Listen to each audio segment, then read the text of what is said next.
Est-ce que vous savez que si quelqu'un vous insulte et que ça vous énerve, la personne n'a rien fait. La personne n'est pas fautive, mais c'est que vous-même, vous avez un problème. Vous avez un problème en vous-même que vous n'avez pas encore réglé. Vous avez des blessures intérieures que vous n'avez pas encore gérées. C'est pour ça que cette insulte-là a du pouvoir sur vous.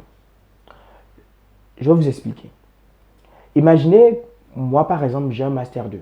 J'ai un master 2 en droit d'assurance, donc j'ai fait de longues études.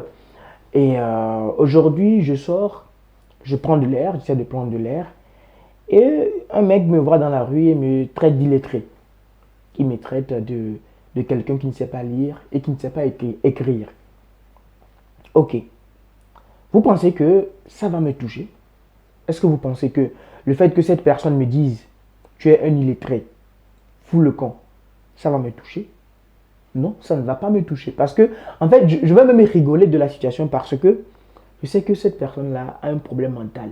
Ce n'est pas, je n'ai pas une blessure intérieure. J'ai fréquenté, j'ai étudié, j'ai un master 2, je travaille. Donc, je sais lire et écrire, je sais bien m'exprimer en français.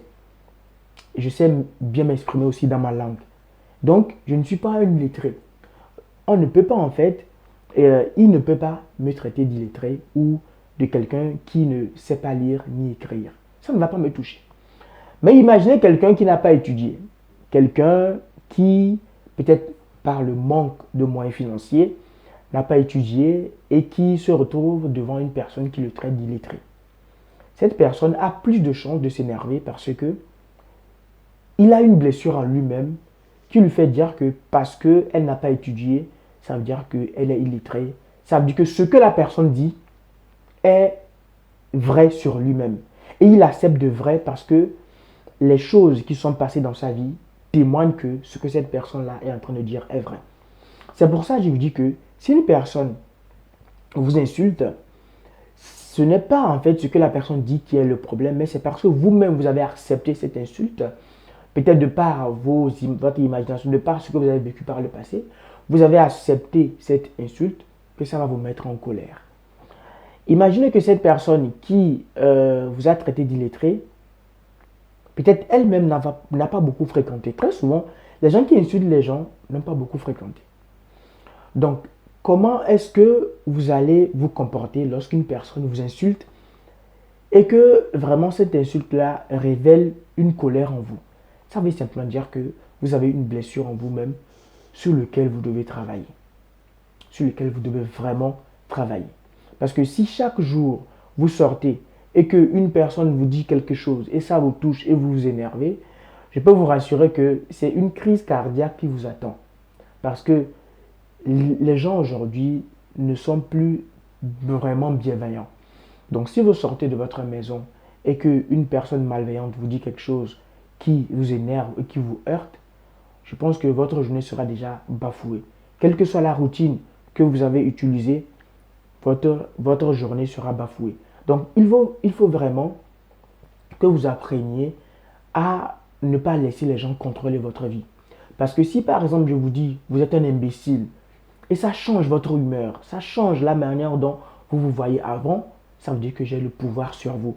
Ça veut dire que j'ai la capacité de changer votre mental, de changer votre vision des choses. Et ça, ce n'est pas bien. Parce que si tout le monde peut changer votre état de pensée, tout le monde peut changer votre humeur, je ne pense pas que vous pourriez être stable dans votre vie. Apprenez à gérer vos blessures intérieures. Si par exemple quelqu'un vous insulte, ne regardez pas cette insulte-là comme une attaque, non. Mais sachez que cette personne-là, c'est elle qui a un problème. C'est la personne qui a un problème. Ce n'est pas moi qui ai un problème. Parce que moi, je suis quelqu'un de bienveillant. Je regarde cette personne-là avec amour. Je regarde cette personne-là avec bienveillance. Donc, si elle m'insulte, ce n'est pas moi qui a un problème. Mais c'est elle autre qui a un problème.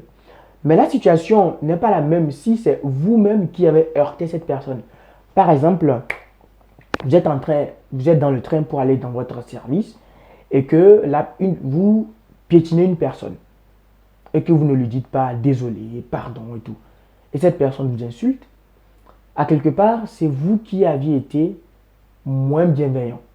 Parce que si vous marchez sur une personne, l'éthique ou bien le respect de l'humain veut bien que vous dites je suis désolé, pardon et tout. Et que, quand vous dites déjà je suis désolé, pardon, la personne va en fait recaler, se recaler. La personne ne va plus dire des choses bizarres sur vous. À moins que cette personne-là a vraiment un problème mental, a vraiment un problème, est tellement sur les nerfs que même votre désolé, votre pardon ne peut pas l'arrêter. Mais laissez-moi vous dire que vous ne devez pas laisser les gens contrôler votre humeur. Vous ne devez pas laisser les gens contrôler en fait votre joie. Je vais vous donner un exemple, une situation que j'ai vécue. Quand j'étais encore étudiant, je prenais le bus chaque matin pour aller à l'école.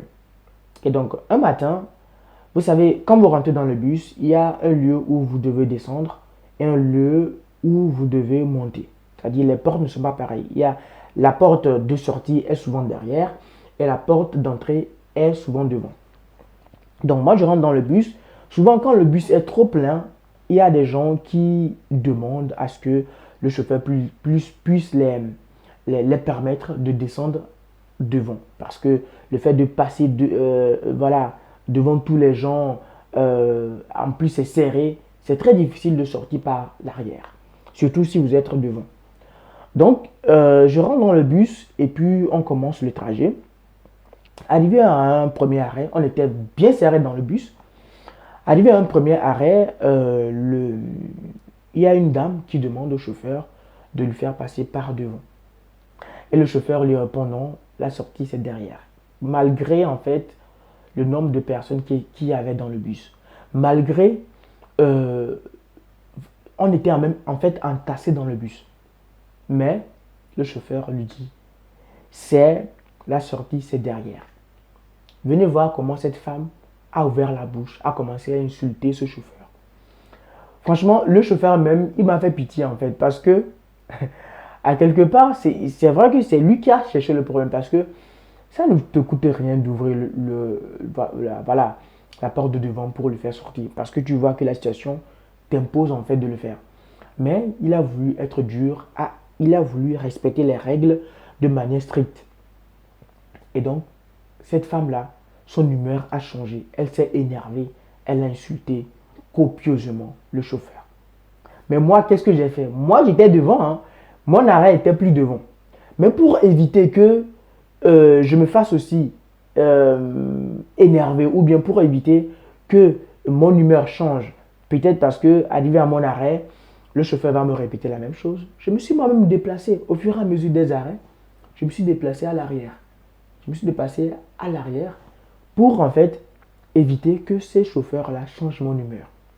Donc quand je suis arrivé à mon arrêt, je suis descendu tranquillement à mon arrêt. J'ai pris mon chemin. Voilà. Donc même si j'étais cette femme-là à qui on avait dit la descente c'est à l'arrière, peut-être que je n'allais rien dire. J'allais rester silencieux et partir tranquillement vers l'arrière et sortir. Parce que je suis sorti de ma journée en me disant que cette journée sera une journée formidable, une journée paisible. Je vais aimer les gens, je vais partager l'amour aux gens. Donc, ce chauffeur-là, quel que soit ce qu'il va me dire, je vais envoyer des ondes positives envers lui. Et donc, je ne vais pas le laisser en fait pourrir ma journée. Je ne vais pas lui laisser me mettre en colère. C'est pourquoi je vous dis, soyez inattaquable. Soyez quelqu'un qui ne se fait pas déstabiliser facilement par les situations de leur journée. J'espère que cette vidéo t'a été utile et j'espère te revoir dans une nouvelle vidéo. À la prochaine. Ciao.